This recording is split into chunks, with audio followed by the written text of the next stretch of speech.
반갑습니다. 반갑습니다.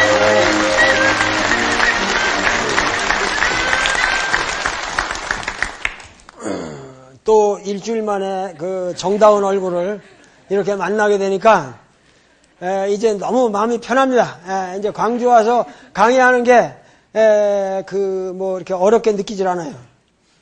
나는 광주를 좋아하는데 뭐 광주에서 잘 불러주지도 않아요, 사실은. 나보고 많은 사람들 왜 광주를 안 오냐 이러는데 뭐 불러주지도 않아요. 무슨 전남대학에서 나한테 뭐 교수를 준다는 것도 아니고 뭐 이렇게 뭐 불러주질 않더라고. 근데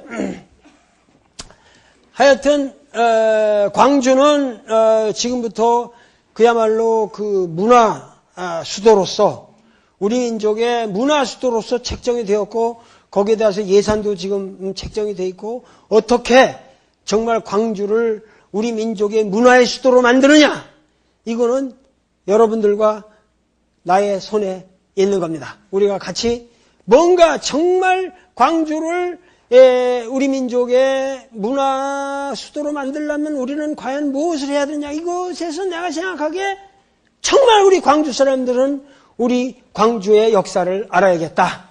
그래서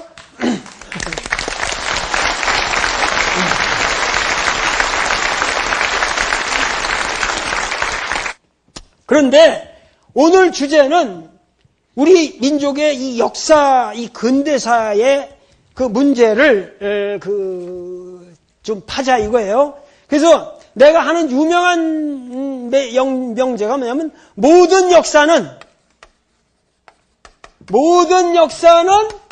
현대사다 이런 얘기예요. 무슨 얘기냐 하면은 조선왕조실록을 적은 놈은 사관이 있어가지고 적잖아요. 그러면 그 사람 시대에 넌 그게 현대사지. 아시겠어요? 예, 그게 현대사예요. 왜냐면 그 사람이 생각한 거 가지고 그 사람이 적는 거예요. 그러니까 모든 역사는 현대사의 연속인데 오늘 우리가 말하는 모든 역사는 사실은 그러니까 역사라는 게 오늘 여기 내가 없이 역사가 있습니까? 없어요. 내가 단군의 역사를 쓴다 그래도 그 단군의 역사는 도울 김용옥이 쓴 도울 김용옥이 기술하고 해석하고 의미 부여를 한 단군의 역사지. 그게 단군의 시대의 역사인지 정말 어떻게 합니까? 그게 그건 고대사니까 네가 그런 말을 할지 모르지만은 현대사는 명백하게 우리가 다 아는 거 아니냐? 고대사는 네가 소설로 꾸며도 잘 몰라. 그렇잖아요? 단군이 있었는지 없었는지 그런데 그래서 여러분들이 현대사로 들어오면 더 확실할 것 같죠? 현대사는 소설이 더 심합니다. 단군의 역사보다 현대사가 구라가 더 심합니다.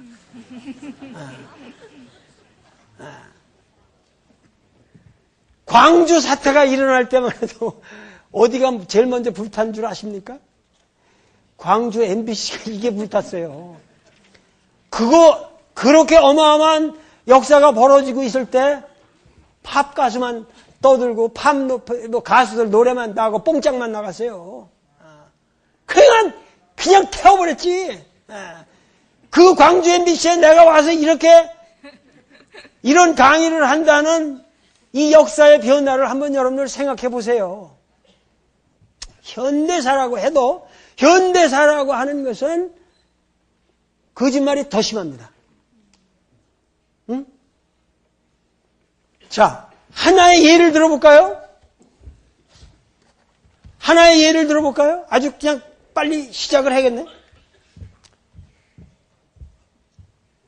1950년에 6월 며칠? 25일 새벽 4시에 한국전쟁이 발발했다. 사실입니까? 사실 아닙니까?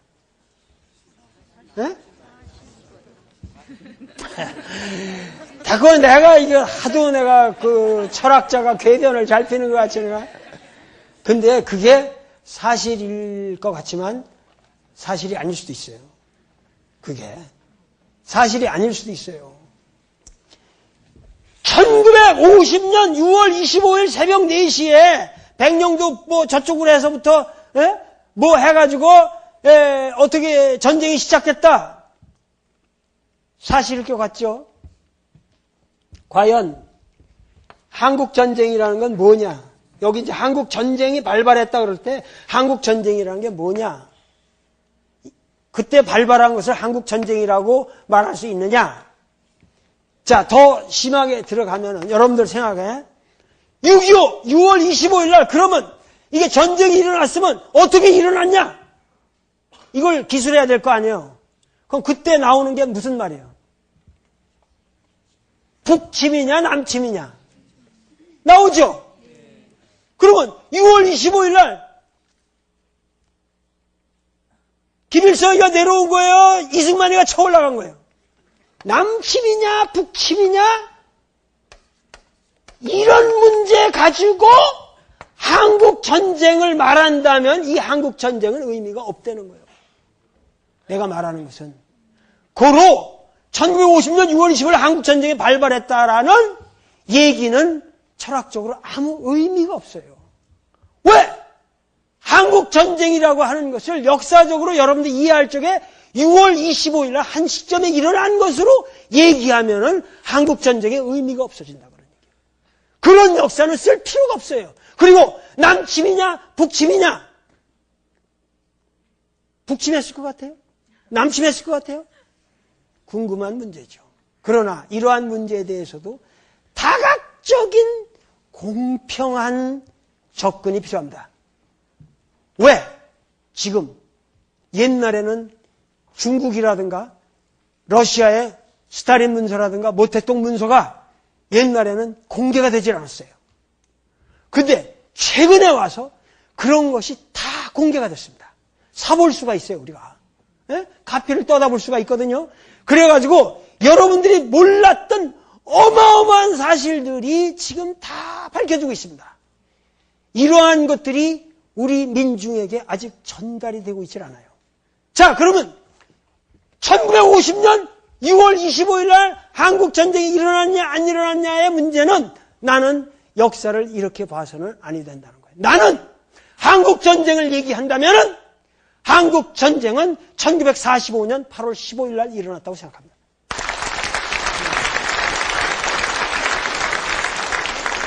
왜 그러냐? 왜 1945년? 이게 이제 재미난 얘기란 말이에요. 이런 게 재미난 말이에요. 역사가, 사가가, 도울 김용이라는 철학적 사유를 하는 역사가가 역사를 쓸 때 어떻게 쓰느냐? 1945년 8월 15일 날 일본 천황 히로히토가 뭐를 했어요? 항복선언을 했잖아요? 항복선언을 하면서 이 히로히토라는 새끼는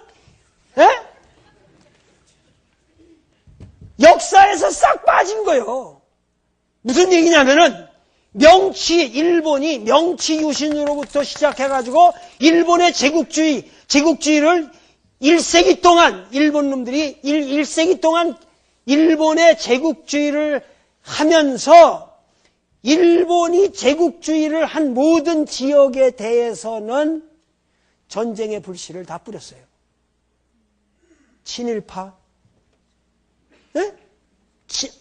일본 제국주의 안에서 친일이냐 친일이 아니냐 이런 문제가 어디나 생길 거 아니야. 중국도 생기고 러시아도 생기고 다 생긴다 이 말이에요. 한국은 가장 참혹하게 당했고, 그러면 일본은 그리고 좌익이냐 우익이냐 이런 이념 대립의 모든 구조가 일본 놈들이 전부 1세기 동안 동아시아 국가에다 만들어 놓은 겁니다. 그리고 1945년 8월 15일 날 항복 선언하면서 이 새끼들은 싹 빠졌어. 자기들이 저질러 놓은 역사로부터 싹 빠져 도망갔다고 항복 선언하면서. 이해가 가요? 네? 그리고 1910년에 우리가 경술국치로 당한 다음에는 뜻 있는 사람들은 전부 이 만주 땅을 향해서 갔어요. 만주 땅을 향해서 갔는데 중국의 상황은 어떠냐 하면은 중국은 이제 나중에 1930년대 들어오면 노국의 사건을 일으키고 만주사변을 일으키고 이래가지고 만주국을 세워서 부위를 그 라스트 엠페러 부위 그런 영화 보셨잖아요. 부위를 세워가지고 거기다 이제 만주국 위만주국을 세운단 말이야. 자기들의 꼭두각시 나라를 세우고 본격적으로 이제 중국 대륙을 침략하려고. 똑같은 거죠. 도요토미 히데요시가 한국을 임진왜란때 한국을 왜 왔어요? 그놈이 중국에 가서 지가 천자가 되겠다는 거예요. 지가 중국의 황제가 될 테니까 길 좀 비켜달라 이런 명목으로 온 거예요. 근데 일본의 소위 말해서 명치 제국주의라는 것도 완벽하게 그렇게 해가지고 뭐냐면은 이 동아시아 전체를 대동아 공영권을 맺는다 이래가지고 지들이 다 쳐먹으려고 했던 거란 말이에요. 그런데 재미난 것은 중국 사람들에게 있어서는 일본 놈들이 그렇게 쳐들어와도 민족 개념이 없어요. 이 민족 개념이 없어요. 왜냐하면 매년 추수 때가 되면 마적이 닥친다고. 마적들. 네? 그래가지고 비적들이 와서 다 뜯어가기 때문에 그것도 그 비적들하고의 관계가 다 그게 또 룰이 있어요. 그래가지고 매년 비적들한테 시달리기 때문에 일본 놈이 와도 그냥 또 비적인가 보다. 이러지. 중국 사람들은 무슨 중국 민족이 지금 우리 일본 민족하고 국권을 수호하면서 투쟁해야겠다. 이런 게 없는 거예요. 그러니까 모택동이가 싸우기가 엄청 힘든 거예요. 모택동이가 공산주의를 가지고 야 중국 놈들이 지금 일본 놈들이 우리 중국을 다 지배하려고 그런다. 빨리 일어나서 싸우자. 누가 싸워? 그 비적 새끼들 뭐 좀 띄워주고 말지 뭐. 땅이 워낙 크니까. 그래서 소위 말해서 그 중국 사람들을 계몽해야 되겠는데 계몽시키려면 민족의식에 투철해야 되고 일본 말을 잘 해가지고 일본 말을 하면서 일본을 알고 그러면서도 중국말을 잘해야 되는데 그런 사람들이 중국 사람 중에 없었어요. 그런데 한국 사람들은 민족의식에 투철하고 일본 놈이라고 그냥 죽이고 싶어하는 거예요. 거기다가 일본말 잘하지, 한국말 잘하지, 중국말 잘하지. 평균적 한국 사람들이. 그러니까 여러분들이 아셔야 할 건 중국의 혁명은 누가 일으킨 줄 아십니까? 모택동이가 일으킨 게 아니에요. 한국 사람들이 만들어준 거예요. 이런 역사를 우리가 모릅니다. 여러분들 중국이 왜 그 6.25 때 중국이 그 일사후 때 기억하시잖아요. 중국놈들도 미쳤다고 지들의 100만 명의 어린애들을 지들의 후손을 한국에다 보내요? 우리는 인해전술로 와서 그 새끼들을 다 미국놈들이 이렇게 해가지고 했다고 그러지만 거기서 죽어간 중국 사람들은 불쌍하지 않냐고. 그런데 수양제가 고구려 파견한 사람보다 모택동이가 파견한 사람들이 더 많잖아요. 왜 그럴 수 있어요? 의리를 지켜야 되니까. 중국 혁명은 한국 사람들이 만들어줬다는 걸 모택동이가 아는 겁니다. 그렇기 때문에 그 은혜에 보답하기 위해서 북한이 이렇게 했을 때 보내는 거예요. 여기에는 아주 복잡한 얘기들이 있습니다. 이제 조금 이따 이거 시간이 가면 안 되는데 이거.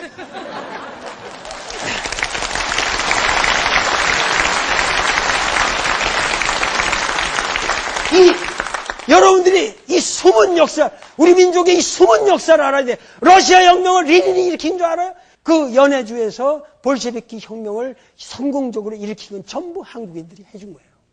거기에 소위 말해서 우리나라 역사상 최초로 한국의 의식적인 커뮤니스트고 레닌하고 같이 레닌을 도와가지고 저 우랄 산맥에서부터 쫙 연해주까지 이르는 모든 거기서 그 연설을 해가면서 한 사람이 바로 여자예요. 알렉산드라 스탄케비치라는 한국인 여성입니다. 예? 우리나라 공산주의 운동자에서 최초의 공산주의자는 알렉산드라 스탄케비치라는 여성입니다. 제 작품의 제5번째 주인공으로 나옵니다.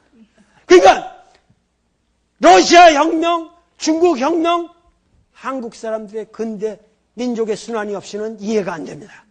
이러한 민족의 순환은 우리 세계사를 바꿔갔어요. 그것이 일본 놈들이 우리나라를 그렇게 점령하고 짓밟은 동안에 우리 민중은 깨어간 겁니다. 일본 놈들은 수탈하고 짓밟고 남을 억압할 때 우리는 인권이 무엇인가를 알았고 민족이 무엇인가를 알았고 국가를 어떻게 지켜야 한다는 것을 투철한 의식을 가지고 싸워나간 겁니다. 아시겠어요?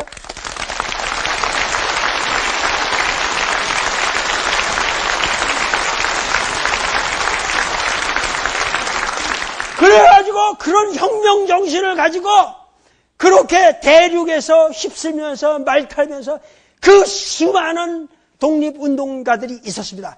그 독립운동가들이 활약할 수 있었던 것은 100만에 가까운 이 중국 대륙에 있는 한국 인민들이에요. 그 일본군이 가장 두려워했던 이름이 홍범도입니다. 홍범도라는 인물인데 저 삼수갑산 저 북청에서 활약한 사람이에요.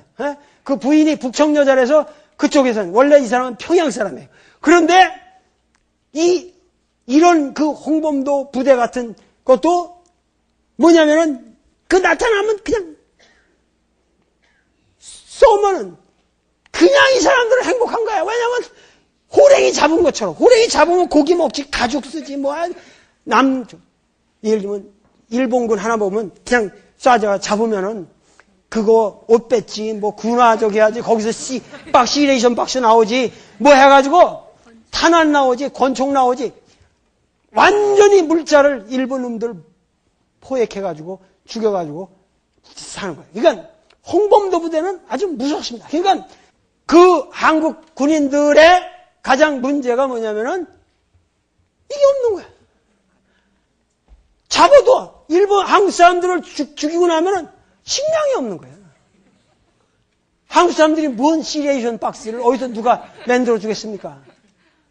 그러면 독립군이 만주벌판에서 예를 들면 100명이 100일을 움직인다. 어떻게 움직입니까? 네? 보급품이 없는데. 어떻게 싸웠어요? 그게 뭐냐면 그 만주벌판에 산간지대고 뭐고는 곳곳에 한국 사람들이 개간을 하고 살았기 때문에 거기서부터 보급을 받는 겁니다. 전부. 네. 그렇기 때문에 우리 독립운동이라고 하는 것은 독립군의 역사가 아니라 독립군을 먹여 살린 그 수없는 민중들 그리고 한번 싸우고 나면 처참하게 당했습니다. 전쟁을 해서 이겼다. 그 전쟁에서 청산리 대첩에서 이겼다. 이게 중요한 게 아니에요. 청산리 대첩에서 한번 일본 놈들을 사살하고 일본 부대를 괴멸시키고 나면 그 지역 전체의 조선 민중이 죽었습니다. 수천 수만 명을 죽였습니다. 바로 지금 5.18 민주항쟁에서 우리가 경험했던 그 악랄한 짓들과 똑같은 방식으로 일본 놈들이 와가지고 조선 민중을 만주에서 죽였습니다. 그 유명한 사건이 경신참변. 그래가지고 지금 보세요. 여기 보면은 이쪽 만주 지역에서 투쟁한 사람들은 뭐냐면 여기 동북항일연군이라고 그래서 이쪽에서 투쟁하던 소위 말해서 항일연합전선 항일연군이라고 그래. 그 항일연합 그 연군이 여기서 있었고 그 다음에 이쪽 그 화북지역이라고 그래서 이 중부에 여기에는 뭐냐면 이 팔로군이 연안에서 장정의라는 거 알잖아요. 롱마치 장정을 거쳐가지고 연안에 와가지고 여기 있는데 여기 와서 소위 말해 팔로군 본부에 들어가서 그들과 협력해서 싸운 조선의용군이라는 게 있었어요. 예? 그리고 그거 이 밑으로 상해 이쪽으로 이 상해로부터 여기서 나중에 가게 되는 뭐야? 대한민국 임시정부의 외교 노선이 있었고. 그러니까 대한민국 임시정부의 소위 외교론 노선하고 여기에 화북지대의 의용군 의용투쟁이랑 여기에 뭐야 만주 지역의 유격투쟁 이것이 소위 말해서 우리 독립운동사다 이거요. 아시겠습니까? 독립운동사의 대맥이 이렇게 흘러가는데 자 여기서 말이야 복잡한 문제가 생기는 거예요. 뭐냐면 1945년에 지금 6.25 얘기를 하려고 그러는 건데 1945년에 1945년 8월 15일 날 그렇게 선언하고 나니까 소위 말해서 우리는 팔로군을 위해서도 싸웠고 대한민국 임시정부는 어디랑 싸웠어요? 어디에 붙었어요? 장개석 국민당에 붙은 거예요, 이거는. 그러니까 같은 독립군이라도 여기는 장개석한테 붙어가지고 장개석이가 소위 말해서 독립은 소위 말해서 대한민국 임시정부가 어떻게 먹고 살아야 돈이 있어야 먹고 살잖아요. 그 돈을 전부 장개석이가 대줬다고. 그 장개석이가 대준 거에 계기가 된 게 뭔 줄 알아요? 윤봉길의 그 홍구공원 폭탄 사건 때문에 조선의 젊은이 한 명이 우리나라 100만 군대가 하는 것보다도 더 위대한 일을 할 수 있다. 얘들을 도와줘야 된다. 그래가지고 장개석이가 그때부터 눈이 번쩍 돼가지고 그게 1932년이에요. 윤봉길이가 그렇게 한 게. 그러고 나서 대한민국 임시정부가 활성화됩니다. 그런데 1945년에 일본이 항복하고 이렇게 됐잖아요. 그러면은 그러고 나서 이 정말 비극적인 얘기인데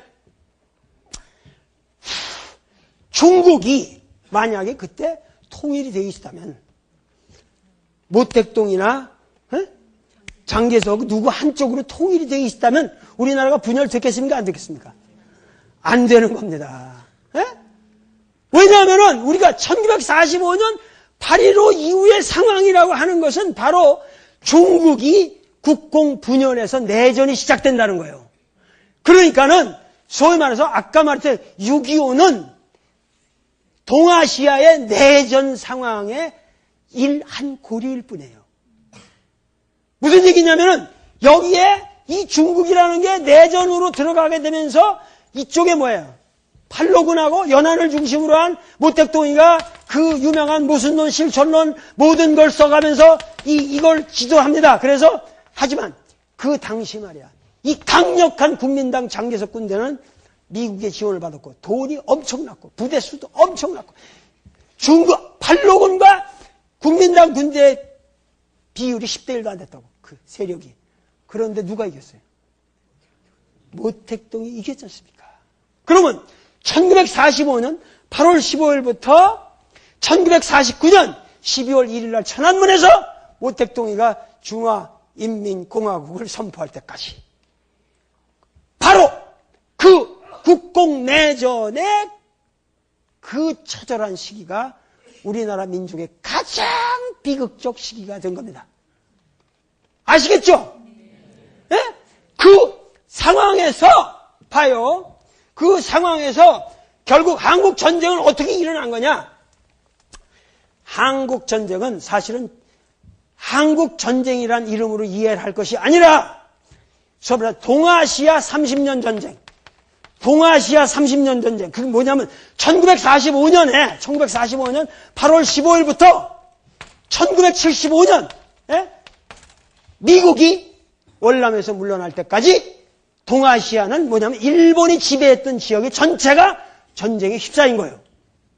이 동아시아 30년 전쟁의 가장 핵심적 고리가 한국전쟁이라는 사건이요. 좀 이해가 가십니까? 1949년 4월 23일에는 모택동이가 양장을 건넙니다. 그때 물론 김일성은 한강을 건널 생각을 합니다. 자, 때는 왔다. 왜? 한국이나 중국 대륙이나 같은 내전 상황입니다. 이 문제를 여러분들이 이해를 하셔야 되는데 소위 말해서 이것을 이해하려면은 1945년 8월 25일 날 히로히토가 항복을 했다. 8월 16일 날 광주도청, 광주시청, 광주 동장, 경찰서 사람이 있겠어요, 없겠어요? 8월 16일 날 싹 도망갑니다. 일본 일제시대 때 해먹었던 새끼가 지금 일본이 망했는데 16일 날 출근하겠어요? 네? 8월 16일 날부터 모든 광주뿐만 아니라 전국에 있는 관청 싹 빕니다. 나라가 텅 비죠. 당연하게 이해가 되시죠?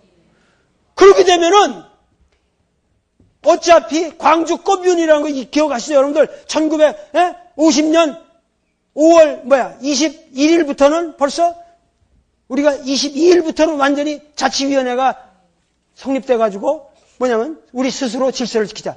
그렇게 미국은 맨하탄에서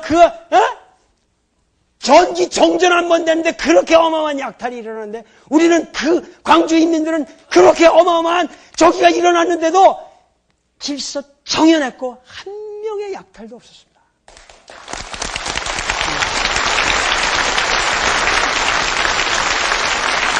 이게 몇천 년을 축적해온 호남인들의 저력이라고.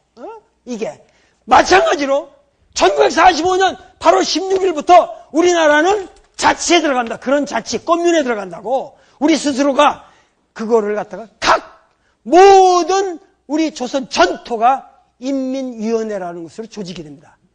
인민들이 있어요. 그거는 인민위원회라는데, 그러면 여러분들을 지금 인민이라는 말을 역사에서 지금 공산당 저쪽이랑 가서 해놓는데 그게 잘못이란 말이에요. 그게 아니라 인민위원회라는 그냥 사람들이, 백성들이 스스로 자치를 담당해야 되니까. 치안을 담당하고 뭐 하니까 인민위원회라는 게 조직이 돼요. 8월 16일부터.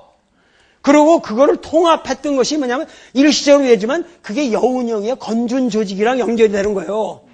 이해가 되시죠? 그러니까 여운형의 건준 조직이 있고 각 지방에는 여운형의 건준 조직에 뭐 산하 조직은 개념은 아닌데 스스로 자치적으로 조직된 인민위원회라는 게 각도에 있게 된단 말이에요. 그러니까 광주도 인민위원회가 8월 30일 날 결성이 돼요. 좀 늦게 됐어요. 광주도. 예? 그러고서 하는데 이 개새끼들이 뭐냐면 미국 놈들이 언제 들어오냐면 9월 8일인가? 미국은 애초에 말이죠. 한국이 이렇게 이제 일본이 항복하고 나가잖아요. 그러면 에치슨 라인 이런 거 기억하시죠? 여기다 방위선도 뺐고 뭐하고 관심이 없었어요. 그리고 무시했어요. 무지막지했어요. 이 미국은 한국이라는 나라가 어떤 나라인지 전혀 몰랐어요. 공부도 안 했고 몰랐다고. 소련은 그 전부터 이미 치밀하게 그 전문적인 스타디를 해왔고 알았어요. 그리고 보낸 사람도 스티코프라고 해서 아주 전문가가 갑니다. 네? 그런데 여기는 없으니까 저 오키나와에 제일 가까운 데 있는 새끼가 어떤 새끼가 메가드한테 일본한테 그래서 항복하고 출연하니까 근데 오키나와 상륙작전에 엄청 죽었거든요. 미군들도 피해를 많이 봤거든. 그러니까 저 일본 사람들이 아주 끝까지 옥쇄 한다고 그래가지고 옥쇄 작전이라서 전부 죽고 막 이래가지고 하는데 거기 오키나와에 하지라는 놈이 있었단 말이야. 이 일리노이 촌놈인데 투스타인가 쓰리스타 뭐 한 놈인데 그 하지를 데려고 하지를 시켜가지고 일로 보낸 거라. 인민위원회라는 거는 인민들이 스스로 질서적으로 일본이 물러나고는 공백기를 이렇게 잘하고 있는데 그런 거를 다 빨갱이로 보고 전부 숙청을 하려니까 다시 숙청을 하려니까 이놈들이 와서 한 게 뭐예요? 일본 시대 때 경찰했던 사람들, 일제시대 때 뭐 도지사하고 뭐 했던 사람들 돈 줘가면서 총알 줘가면서 다시 다 부르는 거예요. 미국놈들이 와가지고 다시 와라. 그래가지고 니들이 질서를 잡아줘야 돼. 이 새끼들 못 믿겠다. 인민위원회 이 새끼들 나쁜 놈들이라는데 무식한 놈들이 말이야 와가지고 뭐 도지사 뭐 그냥 미국 소위 중위 이런 새끼들이 다 그때 군정이요. 군인들이 실제로 정치를 하는 거예요. 우리나라 와가지고 지배자요 지배자. 그래가지고 와서 다 저기면서 하니까 처음에 이 미국 저기에서 약간의 이 인민위원회가 조직되고 이러는 과정에서 일제시대 때 경찰하는 놈들 정말 악랄 같은 놈 한두 놈은 그렇게 죽인 것도 전국적으로 인민위원회 조직되면서 피해 상한 게 전국적으로 한 70명도 안 된대요. 그 정도로 순했어요. 인민위원회라는 게. 그런데 한두 명 그런 것도 있었겠지만 다시 일본 사람들 다 일제시대 때 했던 놈들을 다 부르면서 다시 그들을 압박을 하니까 인민위원회는 순순히 내놓습니까? 와 이거 내놓을 수 없다. 총으로 갈기기 시작하는 거죠. 그럼 이 사람들이 어디로 가요? 타협하는 사람도 있고 그들이 도망가기 시작한 것이 소위 말해서 우리나라의 빨치산이 되는 겁니다. 이해가 되십니까? 그러니까 빨치산에 따르게 된 게 아니라 예를 들면 우리 광주 꽃문 사태를 생각해 보란 말이야. 5.18 항쟁 때 저기 한 사람들이 도청에서 죽지 않고 통일 수 있을 때면 산에 가서 다 빨치산이 된 거예요. 그들을 묶은 전체 조직책을 가진 사람이 나중에 이현상이라는 사람으로 등장하게 되는 거고, 예?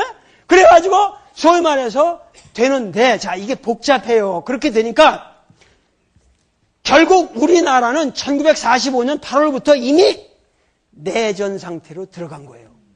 국공내전이나 대륙에서 국공내전이나 똑같아요.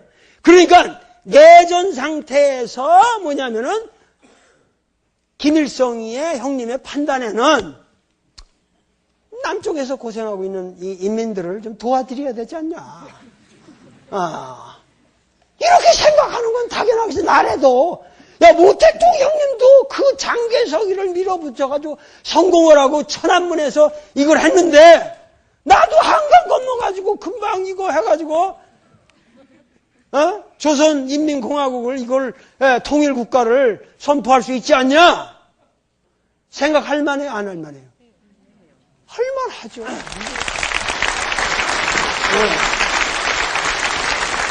문제는, 자 보세요. 문제는 여기에서 대륙에서 모택동과 같이 활약한 중국 소위 말해서 그러니까 조선의용군 부대는 이 팔로군 내에서도 엄청 중요한 부대였어요. 전위부대고 선전부대였어요. 그리고 끝까지 살아남았는데 소위 말해서 해방 이후에도 저희 국공투쟁에서 계속 싸우게 되죠. 그런데 문제는 이쪽 보세요. 여기에 이 조선 땅에서 여기에서 이 김일성이가 이 국공합작 때에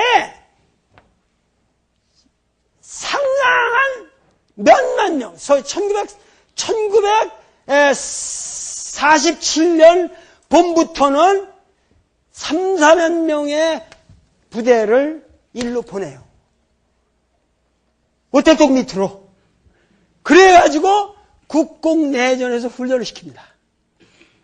훈련을 시켜가지고 1949년에 지금 자료가 나오는데 이런 어마어마한 자료들이 지금은 막 쏟아져 나오는데 옛날엔 이런 저기가 없었는데 6.25 직전에 1950년 4월 10일 날 김일성이하고 박헌영이가 모스크바로 가서 스타린을 만났어요. 그래가지고 스타린 형님, 제가 남쪽에서 고생하고 있는 우리 동포들을 위해서 제가 좀 수고를 해야겠습니다. 밀어붙이겠습니다. 박헌영이는 남도당 책임이 있잖아요.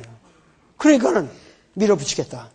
그 스타린이 뭐 좋긴 좋은데 우리 소련은 그거 직접 지원하기가 미국 눈치도 그렇고 여러 가지가 니들 여태까지 우리가 잘 지원해 줬는데 그거 어렵다. 그런데 결국 직접적으로 니들을 도울 수 있는 거는 모택동 형님이니까 내가 걔한테 쪽지를 보낼 테니까 빨리 거기를 가봐라. 지금 그 내용이 그대로 나와요. 지금 사실이에요. 그래가지고 박헌영과 김일성이가 다시 왔다가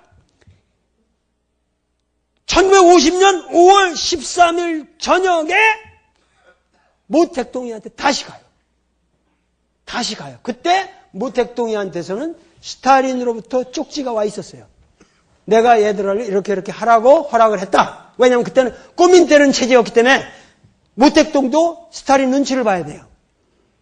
그때 국제공산주의 운동이 하나로 통해 있었으니까. 그래 가가지고 스탈린이 모택동한테 쪽지를 보내줬고 김일성하고 박헌영은 5월 13일 저녁에 모택동을 만나요. 그래가지고 이거 해야 됩니다. 그러니까 모택동이 좋다. 결국 조선인민의 혁명적 저기는 무력 항쟁밖에 없다. 니들이 여태까지 그렇게 싸워갖고 되냐. 그러니까 좋다. 밀어붙여라. 내가 뒤에서 후원하겠다. 확약을 받습니다. 그러니까 그러고 1950년 5월 16일 날 귀국을 하고 바로 돌아와서 조선인민군을 칠사하는 체제로 편제를 하고, 그때 소위 말해서 여러분들이 아셔야 될 거는 1940 소위 말해서 9년부터 50년 사이에 중국에서 활약하던 조선의용군이 자그만치 몇 기에 나뉘어서 10만 명이 돌아옵니다. 아시겠습니까? 그러니까 6.25 사변을 우리가 얘기를 한다면, 6.25 한국전쟁을 얘기를 한다면, 한국전쟁을 일으킨 사람들은 그 조선 서울까지 단숨에 밀고 내려온 사람들은 북한에 있던 인민군 부대가 아니에요. 그것은 중국 내전에서 갈고 그 역량을 닦았던 조선의용군 10만 명이 나온 겁니다. 방호산 부대, 이 모든 사람들이 그 사람들이 밀고 내려온 거예요. 그러니까 남침은 확실하죠. 그러나 남침이라고 해서 그 남침이라는 말로 표현할 수가 없다는 거예요, 나는. 왜냐하면은 이미 그 남침을 유도한 구조적인 남한 사회의 구조가 있었으니까. 그 구조의 장본인은 뭐냐? 최일 원흉은 일본 개새끼들이고, 그 다음 둘째법 원흉은 미국 놈들이죠.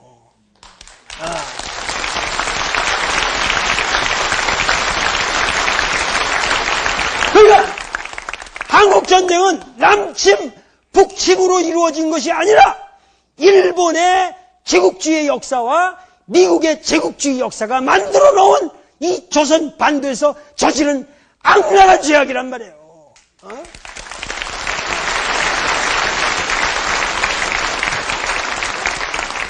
내 말이 틀려요?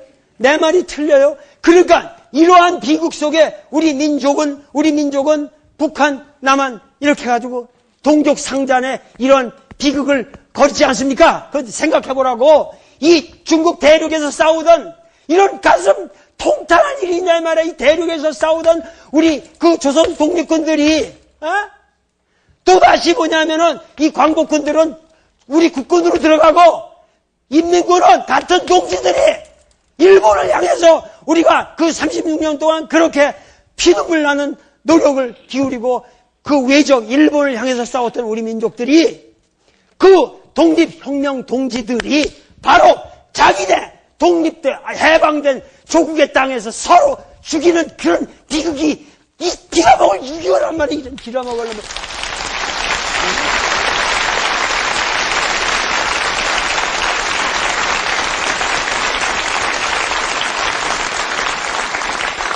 이 처참한 역사를 우리가 정확하게 알아야 할 거 아닙니까? 이 처참한 역사를.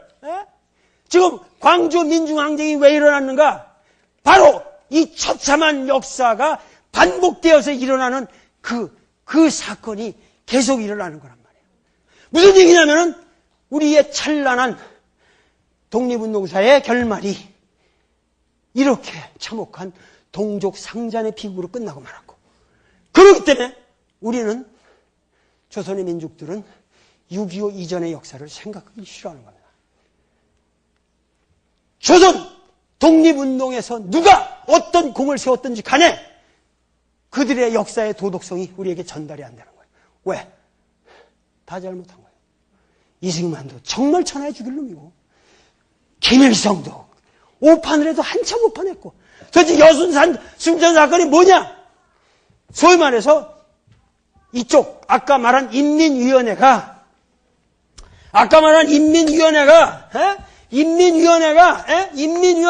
다 괴멸된단 말이에요. 그런데 대개 괴멸되지만 이쪽 태백산 강원도부터 해가지고 이 경상도 해가지고 이 전라도 지리산 일대 해가지고 이 산 주변으로는 전부 빨치산이 되는 겁니다.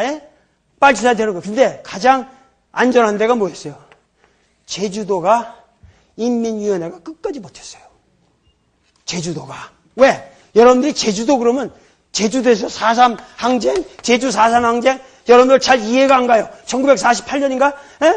잘 이해가 안 가요. 제주도가 소위 말해서 이 사람들이 대거 일제시대 때 다 일본을 갔던 사람들이고, 해방이 되니까 다 돌아왔죠. 가장 깨인 지식인들이 많았습니다. 일본에서 공부했고, 일본에서 노동하고, 일본에서 탄광하면서 거기서 노동운동했고, 그렇기 때문에 제주도가 그 당시 우리나라에서 가장 깨인 나라였어요. 깨인 동네였어요. 그리고 지리적으로 미 군정의 직접적인 지배를 안 받았어요. 그러니까 여기서는 뭐냐면 지방위원회가 끝까지 버텼다고.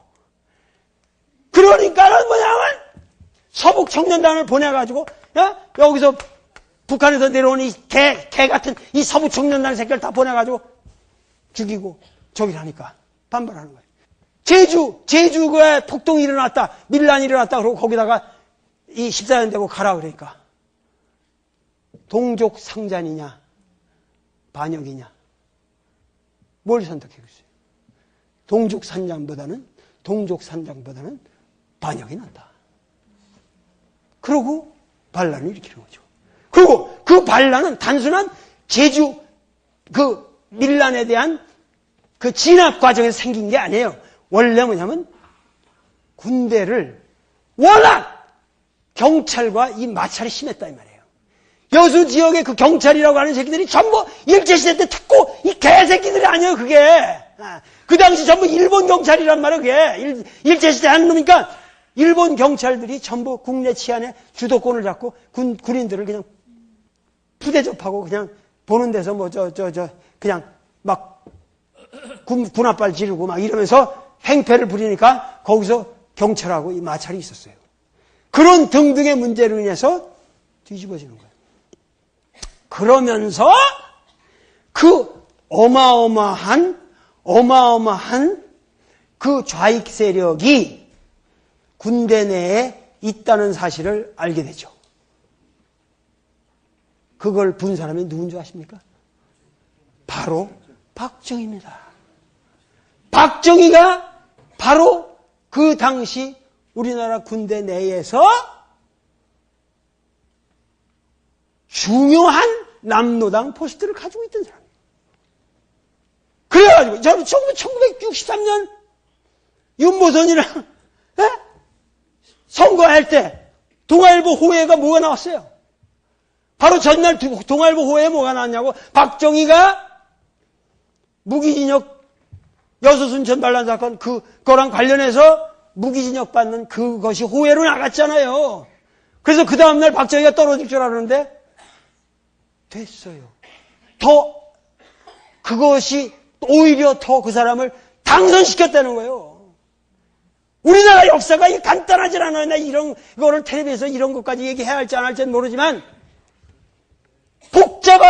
복잡한 역사라고 이 좌우익의 문제가. 그러나 박정희는 또다시 비굴하게 자기 그 동료들을 팔아먹고 자기 신념을 배반하면서 살아남습니다. 일제시대 때 그 사람이 어딜 댕겼어요? 대구 사범학교를 댕겼어요. 대구 사범학교를 댕겼고 사범학교에서 황국신민으로 우리나라 사람들을 가리키는 그러한 교육을 받았어요. 박정희는 최소한 난 어떤 인간인지는 모르겠어요. 그러나 최소한 여기서 학생들을 가리키다 만주로 가면은 독립군 김산의 장지락처럼 독립군으로 가지 않고 만주 군관학교를 찾아간 놈은 좀 이상한 놈이겠지. 아무래도. 그리고 돌아와서 또 남노당에 들어갔으면 거기서 당당하게 여순수절 반란 사건에 책임지고 되지든가. 그것도 다 불어가지고 군 조직을 다 괴멸시키고 남노당이 완전히 괴멸되는 겁니다. 그 사건으로. 그 사건을 주도한 게 그때 그걸 적용한 게 백선엽이라는 사람이에요. 백선엽. 그래가지고 그렇게 해가지고 살아남았고 그러고 나서 그 혁명을 또다시 일으켰지 않습니까? 혁명을 일으켰을 때 미국은 전부 박정희를 커뮤니스트로 찍었어요. 이거 문제가 있다. 그래서 북에서 또 김일성 형님을 보고 우리 저 친구 박상희 다 우리 친구 동생이 됐잖아. 그래서 내려보낸 게 누구예요? 황태성 간첩입니다. 그 사람하고 누구야? 지금 박상희의 딸이 누구예요? 김종필 부인 아니에요. 그럼에도 불구하고 끊임없이 자기 배반을 했고 그러면서 일본의 이러한 일본 군관학교에 이런 거 했던 사람 그냥 말마다 일본 말이 튀어나오고 일본 군가가 튀어나오고 한국 신민의 위대한 덕성을 찬양했던 사람. 그 사람을 아버지라고 받들고 국보위를 만들기 위해서 광주 인민을 학살하였던 사람, 그 사람이 누굽니까? 전두환 찢어주게라는 말이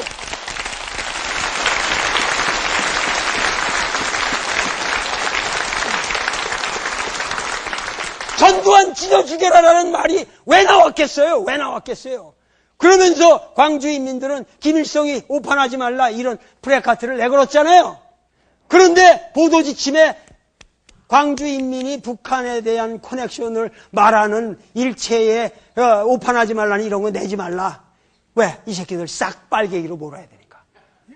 김대중이랑 같이 이 새끼들 김대중이가 사지해서 이렇게 해서 전남대학교 애들한테 돈 주고 이래가지고 다 이런 폭도로 만들어놓은 이 빨갱이 새끼들이 이지를 하고 있는데 다 죽여라.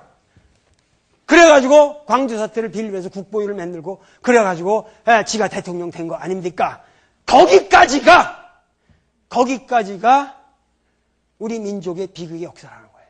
이것이 동학으로부터 광주 민족 항쟁까지 우리 역사가 근대사를 살아온 우리들의 모습입니다.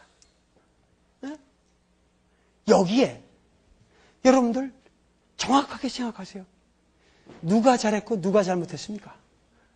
나는 말하기가 싫어요.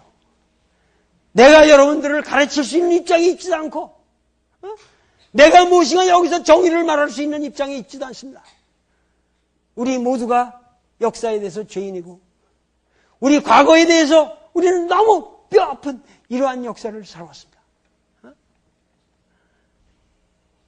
그런데 내가 생각하기에 감진고래다 이런 고진감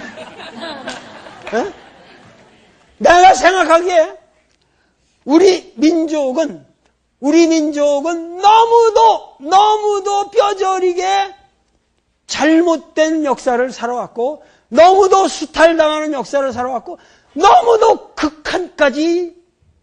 극한에까지 우리는 수탈을 당하고 짓밟혀왔기 때문에 이제 더 이상 당할 건 없다는 거예요. 여기서 우리가 과연 무엇을 할 것인가? 이제 21세기 우리 민중에게는 나는 희망만이 남았다고 생각합니다.